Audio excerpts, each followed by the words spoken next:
Ini adalah adegan yang membuat orang sedih. Ibu kandung dari anak ini sekali lagi memasukkannya ke dalam kereta sampah.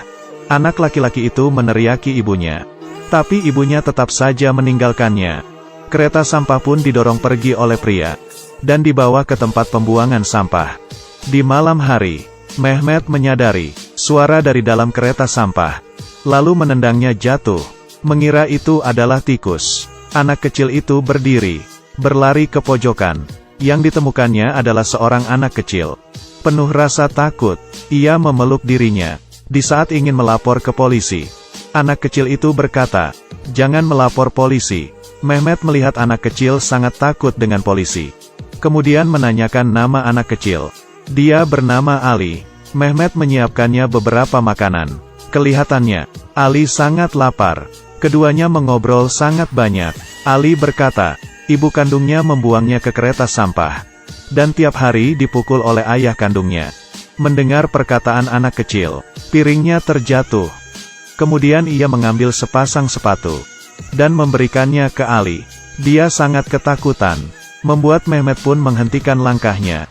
Ia berkata namanya Mehmet. Orang sepertinya, hampir semuanya mengalami hal yang sama.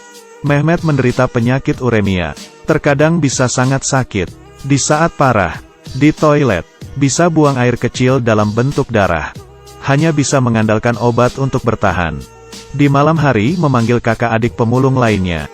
Dengan melihat mereka berdua berdiskusi sebentar, Mehmet ingin mempertahankan anak kecil. Tapi Saiban tidak setuju.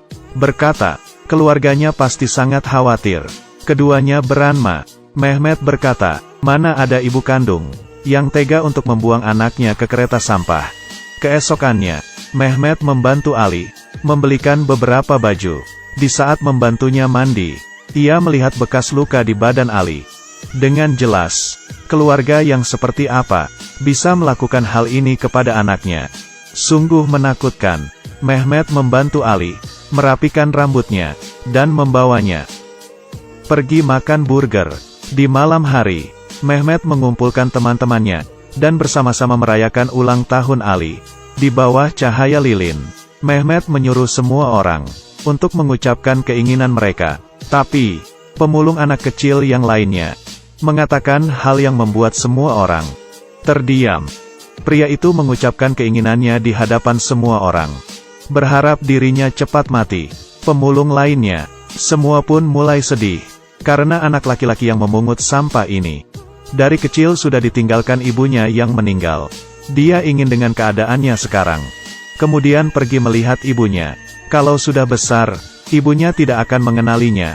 Semua pemulung di sini, dari kecil tidak ada yang punya keluarga. Mereka sangat berterima kasih kepada Mehmet, sudah memberikan mereka perasaan seperti ini. Di bawah sinar bintang di malam hari. Seperti hal ini, berbagai hal akan terus terjadi. Keesokannya, Ali hilang. Mehmet sangat khawatir. Dia pergi mencarinya kemana-mana, tapi tidak menemukannya. Saat itu penyakitnya mulai kambuh, kesakitan hingga dia keringat dingin. Sekuat tenaga menahan rasa sakitnya, terus-menerus mencari, dan sampai di rumah tempat ia mengumpulkan pemulung. Tetap saja tidak ketemu. Dia pun menyerah. Saat pulang ke rumah, ia menyadari Ali sedang duduk diam di sofa. Mehmet menanyainya dia kemana. Ali berkata, dia merindukan ibunya, tapi tidak menemukannya. Saat itu Mehmet mengetahui, dia sama sekali tidak bisa menggantikan keluarganya. Hal ini mengajari Mehmet untuk menghemat, untuk menghindari saat keluar, tidak mati kelaparan, hingga malam hari menyediakannya kereta sampah kecil. Paman Mehmet berkata, harus mengantar anak itu pulang. Dia bisa saja seorang penipu.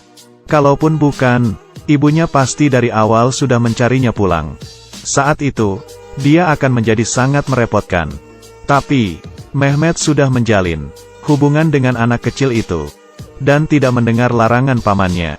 Ia mengatakan, dirinya pasti akan bisa menjaga anak tersebut dengan baik. Semua ini, hanya paman dan lainnya yang mengerti. Keesokannya, Mehmet memberikan Ali sebuah kereta sampah kecil. Anak-anak di sebelahnya memancarkan pandangan iri. Dengan begini, keduanya melewati hari-hari dengan bahagia. Mehmet juga sudah tidak mengkhawatirkannya. Bisa mencari uang, dan mati kelaparan.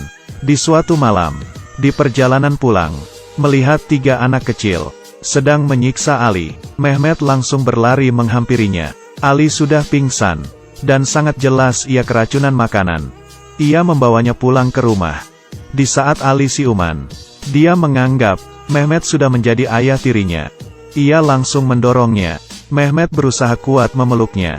Dan di saat kejadian itu, penyakit Mehmet kambuh. Ali pun kabur ke sebelah. Kemudian, ia merobek satu-satunya foto Mehmet dan ibunya. Mehmet menjadi frustasi. Itu adalah cara salah satunya ia berkomunikasi dengan ibunya. Keesokannya, Mehmet memutuskan untuk mengantarnya pulang. Saat tiba di lantai bawah, ia melihat ayah tiri. Ali pun langsung bersembunyi di belakangnya. Mehmet menanyai anak kecil, dan memutuskan untuk memberinya pelajaran. Tapi bagaimanapun mengikutinya, ia tidak terkejar. Di suatu persimpangan, Mehmet kehilangan. Dan di saat kembali, Ali sudah dipukul orang.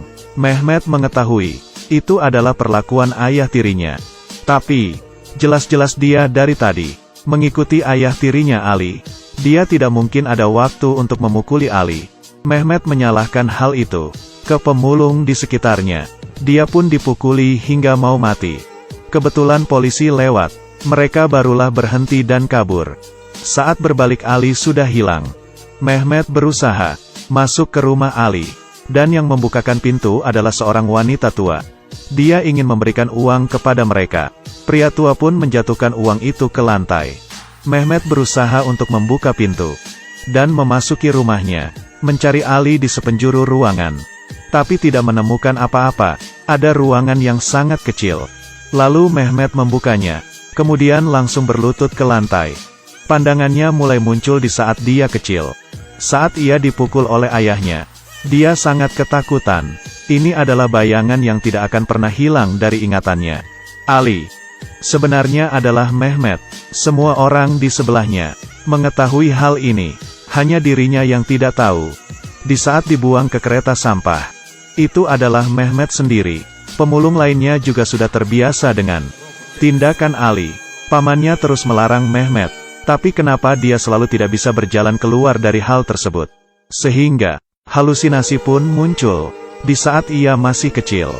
Berharap untuk bisa dapat pertolongan, memandikan udara kosong, bermain sendiri, menyisikan rambut ke udara, dan merayakan acara ulang tahun tanpa orang.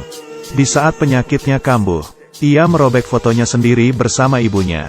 Ternyata semua ini adalah halusinasi Mehmet. Pemulung yang bersamanya tidak tega untuk menghancurkan halusinasinya, sehingga terus berpura-pura. Dia hanya ingin melupakan bayangannya saat kecil, melewati hidup seperti orang biasa. Meski tiap hari harus memungut sampah, menyapu lantai. Pada akhirnya, Mehmet di bawah hujan malam. Karena penyakitnya, ia meninggal dunia. Materi pelajaran yang sangat mengejutkan, dan menyayat hati, dan kejam. Adegan yang menyentuh, memohon orang asing di depan layar untuk bersyukur dengan kehidupan yang kita punya sekarang. Aku adalah Da Chong Ming. Cerita selanjutnya akan lebih